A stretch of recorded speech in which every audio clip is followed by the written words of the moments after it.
Contra series is one of the most beloved game series out there, spanning multiple decades. It has touched many gamers from different generations. The series has had its shares of ups and downs, but I'd say the good games outweigh the bad ones. With that in mind, my favourite in the series has to be Contra Hardcorps. Originally for the Sega Mega Drive, in fact it's one of my all-time favourite games in general, and for this video I'm going to have a closer look at this awesome game.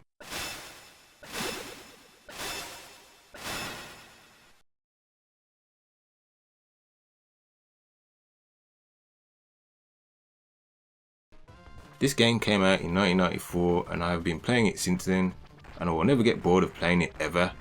There are many things that draw me to this game which I will cover, but I think Hardcorps, unlike any other Contra game, feels the most cyberpunk to me, where the other games tip more towards the sci-fi scale.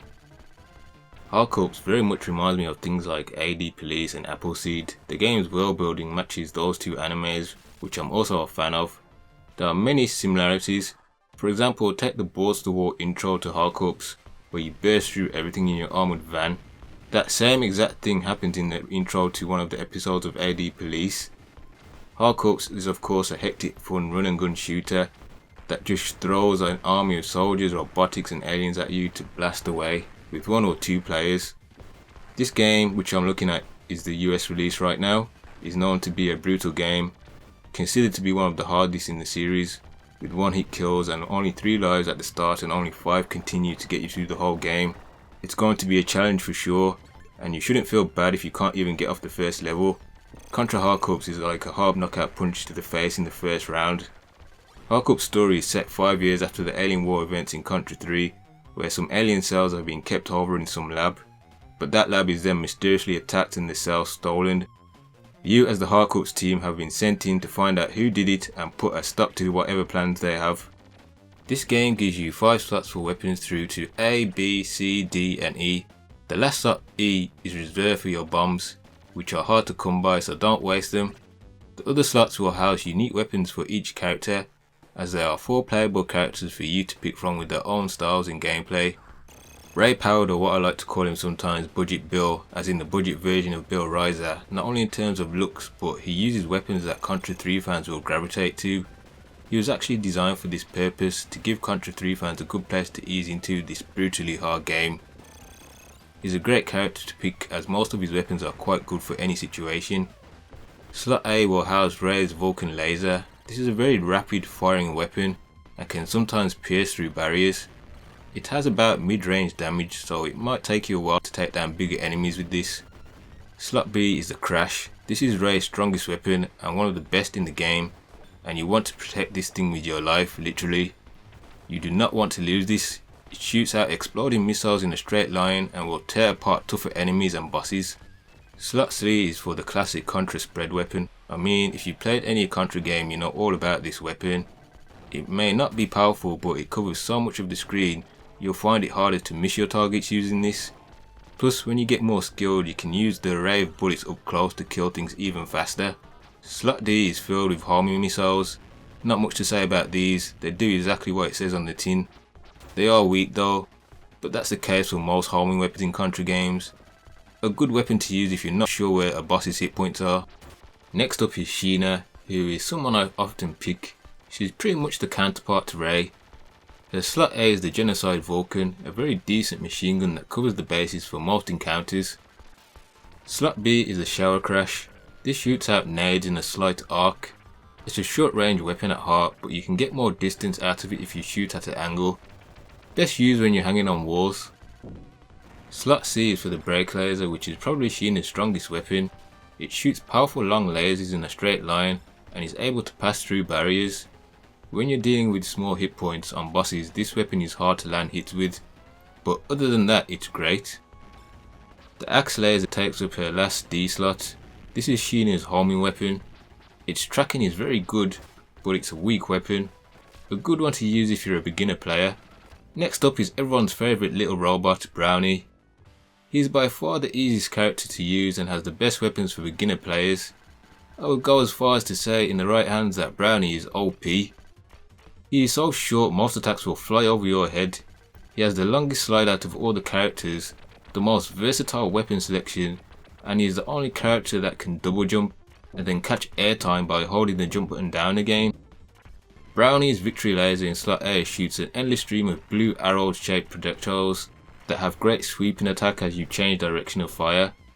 Slot B is for the Gemini scatter. As the name suggests, it scatters grenades which return to Browny after they go a short distance. If you change angles or jump around, you can completely flood the screen with these things to the point where they almost act as a homing weapon. Slot C has quite possibly the most broken weapon in the game and perhaps overall in the series, the electromagnetic yo-yo. A goddamn yo-yo, I kid you not. At first you probably use the weapon and think it sucks, and it's admittedly not great at crowd sweeping until you get good with it, but you will destroy bosses with this thing, where other characters will have to wait until the next phase of a boss encounter gives them a chance to attack. Browny and his trusted yo-yo will absolutely annihilate bosses during those T-break shift attack patterns. The shield chaser in slot D is Browny's homing weapon, but it also doubles as a shield if you press and hold fire. 5 balls will surround Browny and protect him from oncoming attacks. If they get hit, they will disappear. If you let go of fire, they will shoot off and home in on whatever enemies are around. These homing bullets come out pretty quickly, but like all homing weapons, they are quite weak. That brings us on to the last playable character and fan favourite of this game in Fang, a mutant hybrid part wolf part man who has a machine gun for one of his arms and wears shades. It's payback time. No surprise then with all these attributes that most people want to play as him. Be warned though, if Browny was for beginner players, then I can safely say Fang is for expert players. If you haven't somewhat mastered the game yet, then Fang is not someone you should pick. Fang is for when you've reached that Contra Zen and are ready to style on the bosses and other enemies. Fang's first weapon, the bee shooter in slot A, is damn good at cleaning house as it streams mid to giant balls of flames, passes through some barriers and is generally a strong weapon. Slot B is the power punch and it's one of the most powerful weapons in the game. Fang gets all the good stuff, doesn't he? The catch with this weapon is that it only works from left to right and is very short ranged. You literally have to get up in the face of whatever you're fighting, but if you're using Fang you should feel okay doing this. The coolness of Fang wouldn't be complete if he didn't use fire, and that's exactly what he has in slot C, a flamethrower. It's short range but great at sweeping and can get through some barriers. Fang's final weapon in slot D, the psychic blaster, is another one of the strongest weapons in the game. This is almost like having endless bombs, it's that strong. Its normal attack will shoot out small blue balls, but to get the true power from this weapon you will need to hold down the fire button and charge it up. That will unleash a massive twirling laser blast. The catch again to using this weapon is that it only fires left or right, so it takes some skill to use, but it's well worth the high risk just to pull it off.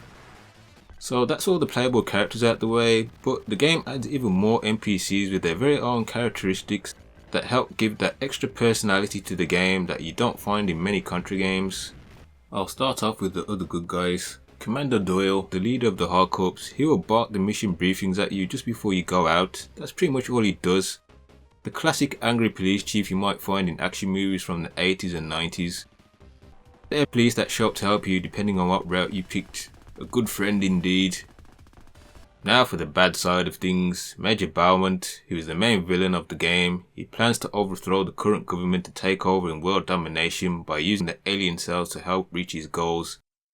He is quite the formidable opponent and you'll usually have to fight him in some form whatever route you pick. Dr. Geo Mandrake, this guy starts off all nice and innocent but turns out to be quite a weasel snake, perhaps even more so than the Major himself. He will hide behind his research and use it against you. Taking this guy out is really satisfying once you get your hands on him. Neumann Cascade, a highly skilled hacker who is the master of the VR world, which is where he will fight you. On his turf he is highly dangerous and must be taken seriously. That leaves us with Deadeye Joe, a deadly bounty hunter hired by the Major, but even without following orders he's just a dangerous guy to mess with. It seems he just loves to fight no matter if anything's at stake or not. There's a part where he even helps you escape just for the sole reason that he wants to be the one to take you out. What a guy. Still, he's probably my most favourite NPC in the game, to the point where I wish he was a playable character. So having a multitude of different playable characters and interesting NPCs to go up against is already a great reason for replaying the game. But one major selling point for replaying this game is that it's one of the few Contras that offers different paths. There are stages that you will have to do no matter what, like the first stage obviously, and the junkyard. but outside of that you could end up anywhere depending on what you chose to do at certain points. Will you chase after Deadeye Joe or head to the lab for example? This will set you off onto different paths. There are 5 different paths for you to take. We will start with path A, which is known as the Red Falcon Path. This means you decided to chase after Deadeye Joe, which will lead you across a battle on the highway. You'll end up fighting something that looks like it came right out of Bubblegum Crisis or Ghost in the Shell. You'll eventually catch up to Deadeye Joe's battleship. You'll have to take this thing out, but the battle won't end there. Joe will go all out and face you in a giant mech. This part of the game is graphically impressive in some Mode 7 style normally seen in many SNES games. The Mega Drive is definitely flexing its muscles here. You'll find yourself in front of the slimeball Dr. Geo. You'll choose to fight him, meaning you will have to fight an onslaught of his mutated creatures. This fight is a clear homage to the classic sci-fi film The Fly. The Major's headquarters have become overrun with the alien cell spawns, which will see you come up against all kinds of different breeds of aliens. The further you delve into the headquarters, the more alien it becomes. Finally, after you fight your way through in what is essentially become the alien's nest, you will come up against the alien queen, who first adopts a human face, but give her a couple of shots and her true face will be revealed, and I have to say this is pure nightmare fuel stuff. That face and body are horrific. That is not something you'd ever want to see and only inspires you to take it out more quickly. You'll want to get rid of her arms ASAP if you want to survive this first phase. A quick bomb should do the trick with a little bit of firepower. Can you survive the next phase attacks is the question. Good luck. Path B, which I call the Ultimate Super Being Path, is perhaps one of my favourite routes to go through. In this case you went to the research centre first, ignoring Deadeye Joe's trap. You'll still end up in a shorter battle on the highway on the way to the centre where the alien cell is being kept. After receiving intel from the hacker Neumann Cascade, you'll be sent into the jungle where you will fight what must be Blanca's long lost brothers or something. Eventually you'll make your way into some secret complex where Deadeye Joe will make an appearance in his mobile armor machine. This will be a long, grueling battle. You'll need a lot of patience to get through this one to the end. Again you'll be confronted by the good doctor and Major Poward. This time you will surrender. You will then find yourself on a military train without any weapons. Only Deadeye Joe will appear and toss your guns back to you so you can make your escape. You'll battle past guards and bikers to only end up facing some giant ass robot. I remember my younger self being blown away at this scene, and it still is impressive today, as the robot runs past the train only to stop it with its bare hands, and then you'll have to fight it. This is what the Contra series is about. Amazing battles like this you won't find in many games, truly breathtaking. You'll work your way past the Doctor's failed experiments as they burst out of their tubes to take you on. This will lead you to your final encounter with Deadeye Joe on this route. This again will be a tricky battle and you will need to move around and stand still at the right moments. With Joe defeated and seemingly ready to give up, the Major drops in, and he has been clearly hanging out with Dr. Robotnik before coming here, as the device he's on sure looks like one of Robotnik's designs. He shows no mercy and puts an end to Joe. Bowman isn't done there. He then turns on Dr. Geo, changing him into some kind of mutated creature, which is no less than what the good doctor deserves for being a traitor. This battle isn't too hard after a few tries, you'll get the pattern of attacks down. Finally it's time for the last showdown with Major Bowman. He reveals he has found the perfect fusion between the alien cells and transforms into his god mode self. He has some crazy speeds and drops fireballs like a DBZ character. In true Resident Evil style though, the power is too much for him to control and he mutates into something else, something far less godly looking, but it will be a challenge nonetheless. So the next 2 paths overlap with the previous 2 paths, so I'm just going to cover what stages are unique to these paths. Path C, the alien cell path, is considered the true story of the game, as it's the only path where everyone survives. You'll travel across the ocean taking on Triforce. Their first phase will see them attack you individually. They will come to realise that the Hardcorps are no pushovers. They will then team up and actually form Triforce. They will transform multiple times, coming with more deadly attacks. This will be trickier than the first phase, but once again you will overcome their attacks. Working your way through one of the Major's HQs, his very own little foot soldiers will decide to put up one hell of a last stand against you, using some great formation attacks, then turn themselves into a mid-boss. With his men defeated, the Major will greet you and even praise your efforts. He is that impressed that he actually asks you to join his army and be his right hand man. If you agree to this, you will get the dark, bad ending to the game, where the Major succeeds in his plans. This bad ending sure reminds me of the intro to Streets of Rage 2, where you see Mr. X. If you refuse his offer, then naturally a throwdown will occur. This is the only path where you will fight Bowman in his human form. He has a giant cyber hand weapon which he uses to throw debris at you and jumps all over the place doing a spinning attack in the process. Even though he's the bad guy, it's nice to fight the Major one-on-one this way. In defeat, the Major has one last move up his sleeve. He has sent a missile armed with the alien cell aimed at the city, and it will kill millions. So of course you have to go out there and stop it. In true Contra madness, you will have to ride smaller missiles up to the one that has the alien cell embedded deep within it. Before you even get anywhere near that, Deadeye Joe will make his final appearance on this path. In time you will make it to the top of the giant missile and face the many forms of the alien cell. I found this to be one of the easier last boss fights. With the right weapons, and especially if you're playing as Browny, you shouldn't have too much trouble beating the alien cell. When you're done, you can go celebrate a cold beer with the air police and everyone else. Path D is the big magnum route. After surrendering, you'll be at the Major's headquarters, only he won't be there. He will reveal that he is actually in his space station and he has set the current base you're in to self-destruct, killing his own men in the process, but he could care less about them or you. So in true action movie style, you have to fight your way out of the base while it blows up. Dr. Geo has mutated the foot soldiers to slow you down even further. To reach the space station, you will have no choice but to catch the elevator up, only Dr. Geo will be in one of his machines trying to stop you. Give this weasel what he deserves. So you arrive at the top of the space station. Bowman reveals he has created his special weapon, the big magnum. He fires a shot at Earth, killing millions in the process. Sickened by this, you vow to stop him, and the final battle in space will occur. This is one of my favourite boss battles in the game. I love Big Magnum's crazy design and phases it goes through. You will have to put all your skills to the test, plus you get to fight in outer space. How cool is that? Path E is perhaps the most bizarre path. It's what I like to call the Hyperdimension X route. Just before you usually go to fight the hacker Neumann, you should instead climb the walls upwards. You'll find this strange gentleman standing there and he will ask you if you want to make some money in the battle arena. So the arena is like some battle royale where you fight a bunch of crazy beings one after the other, most of which will probably make you laugh out loud, like the mutated giant mother and her baby fighting you with her pram. This fight always gets a chuckle out of me. It's just bonkers. You'll even fight something that looks like Krang from Ninja Turtles, which is why I give this route the name Hyperdimension X. So far I've only been talking about the American version of Hardcorps, but the game was released in other regions with its own version, so let's take a look at those. The Japanese version is the one that matches the USA release closely, but with a few changes that make it better and far more forgiving.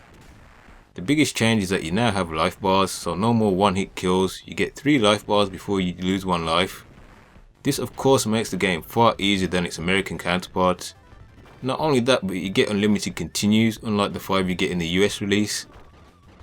The Japanese version also has some good old Konami cheats, which for some unforeseen reason were removed for everyone else. You can gain 70 lives by inputting a code on the second controller on the title screen. Note you will actually need 2 pads plugged in. I tested it using just the second controller port on its own, but you actually need 2 pads plugged in. Pausing the game at any given moment, you can cheat to gain all weapons, so you'll never have to worry about losing your best weapons again.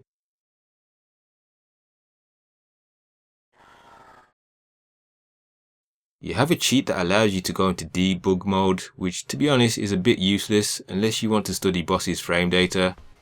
The last cheat available is the level select cheat, so you can go to any stage you want, which is great if you want to practice a certain stage. These additions might seem little, but they make this version of the game far more friendly and fun to play. That brings us on to the Euro version, which has the most changes out of all the versions. You see, back in the 8 to 16-bit era, us European kids weren't allowed macho characters, even though we were all watching things like Rambo, Terminator and Aliens, all on good old VHS, but I guess some soccer mom had her way with video games, so most of our games during that time were butchered. This was the case for all Contra games during that period. Hardcorps is no more. The game is simply called Probotector. The sprites were completely changed for most of the characters. Ray and Sheena are gone and replaced by these cool Appleseed looking robots, which again just links it back to those cyberpunk animes I enjoyed. Fang is a full robot now too, so he wasn't spared, and well, Browny was already a robot, so no need to change him.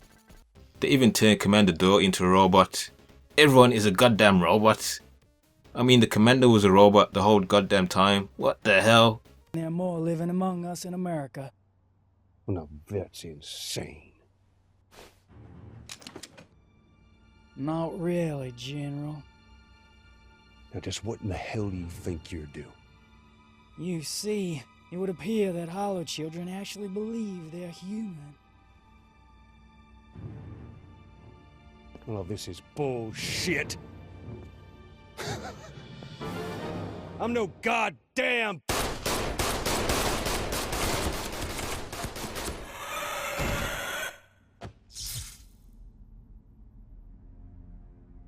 The story has also been changed and removes any references to Contra 3 and the alien cell. Now we are dealing with some bollocks called the X-Drive, some kind of super weapon. Yeah, okay. Deadeye Joe is no more and is now Alien Commander Joe. Why? Why, God, why? Of course his sprite has been altered too. One of the funniest changes they made to me is what they did to Major Beaumont. He's gone from having that cool Silver Fox Kevin Nash look to looking like one of the Coneheads. Nah bro, they done messed you up.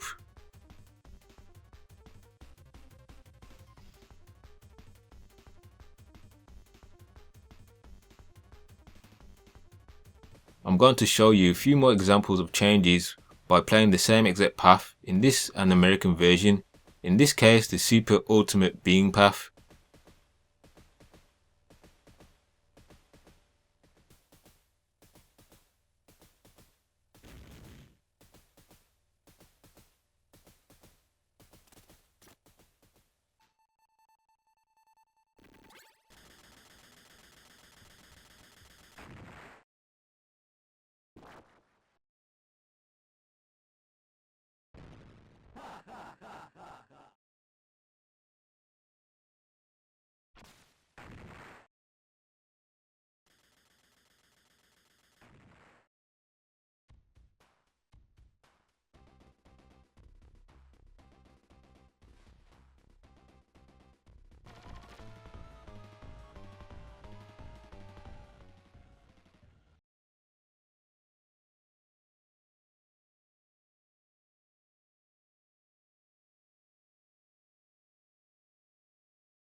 There are many changes throughout the game and we will be here all day if I show them all, but you have a good idea that the Euro version has some massive changes.